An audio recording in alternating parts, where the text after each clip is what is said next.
تربیت اولاد۔ اچھی ماں، اپنا ٹارگٹ رکھیے کہ ایسی ماں بننا ہے جو اللہ کی پسندیدہ ماں ہو، اللہ کو مطلوب ماں ہو۔ لوگوں کے معیار کی ماں بننے کے بجائے خود کو اللہ کے معیار پر رکھیں اور بنائیں۔ ماں کی بہت اہم ذمہ داری اپنی حیا اور عزت کی حفاظت ہے۔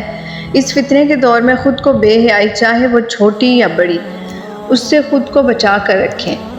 سیکھنے، دین اور دنیا کا علم لینے کو اہم نہ سمجھنا یا سستی کرنا۔ آپ ایک مسلمان ماں ہیں، دین اور دنیا کا اتنا علم آپ کے پاس ہونا چاہیے کہ نئے دور کے مطابق اولاد کو صحیح اور غلط کا، گمراہی اور حق راستے کا فرق ضرور بتا سکیں۔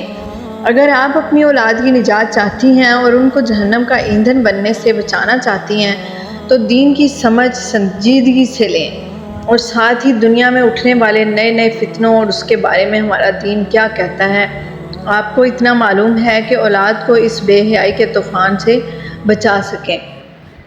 لیکچرز اور پوسٹس پر ضرور توجہ دیں، اس حوالے سے وقتاً فوقتاً رہنمائی آتی رہتی ہے۔ بچوں کو دین اور اخلاق کے معاملے میں ساتھ لے کر نہ چلنا۔ بچوں کو اپنے ساتھ لے کر چلیں۔ کوئی بھی چیز ہو، مثلاً کھانا ہو، تو سب سے پہلے اپنی اولاد کو دینے کی چاہت ہوتی ہے، تو اخلاق اور عمل میں وہ کیوں آپ سے پیچھے رہیں، بلکہ اپنی اولاد کا کیریکٹر اور دین ایسا ہو کہ وہ آپ سے بھی آگے ہوں۔ نماز، قرآن سمجھنا، لوگوں کی خدمت، ان کو ساتھ رکھیں، خود سے آگے رکھیں۔ کمتر چیز یعنی دنیا ہی کو اپنا فائنل منزل نہ بنائیں۔ دنیا کی زندگی کے لیے جو کوشش ہے وہ تو کرنی ہے، لیکن اس کو زندگی کا مقصد نہ بنا لیں۔ اپنی منزل جنت کو بنائیں اور اولاد کے ساتھ جنت میں جانے کی کوششیں شروع کر دیں۔